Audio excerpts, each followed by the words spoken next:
So ayan, magsisimula na ako. Bago po ako magsimula, samahan nyo na po ako sa aking paglilinis. Wala na po tayong patagal-tagalan dito na ako. Tara na, let's go! So ayan, nandito na po ako sa isang kwarto ng aking lilinisan. Ang una kong gagawin ay pagpagpagpagin natin yan ng paulit-ulit. So teka lang, i-step ko muna ha. So ayan, babalik na naman at pinakita ko lang sa inyo ng konti. Ayan, wag nating lahatin at ito'y bawal po dito. So ang gagawin ko, hawakan ko ulit at ipagpag natin ulit. Pagkatapos ko ng pagpag po dyan ay aking ihahagis yan. At pagkatapos kong ihahagis, balik na naman po tayo dito at hawakan natin ang vacuum. So ayan, nagbabacuum na nga po ako at pagkasunod kong mag-vacuum dyan, ay susunod ko ang pagmamap-map ko dyan sa sahig. Imikos-mikos natin ang map dyan. So ayan, ituloy-tuloy lang po natin ang pagmamap. Pagkatapos nating magmamap dyan ay pupunta tayo dyan sa mga kabilang baybay na ating dapat linisin, no? Tatapusin ko po muna yan. So ayan, tara na. Pangiti-ngiti pa siya. At yun pala, may tinapos pa. So ayan, nandito na nga ako ulit. At ang aking lilinisan ay sala. So ipapakita ko po sa inyo, pero hindi po lahat kasi nga po ay bawal. So nagko-content lang po ako sa madalian. So ayan po, konti lang po ang aking papanood sa inyo.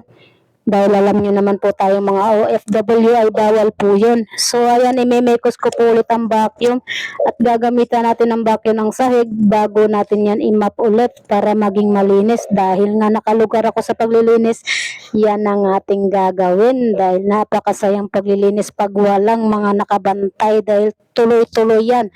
So ang gagawin ko po, ayan, hawak ko po ang manok dahil magluluto po ako mamaya ng aking pagkain.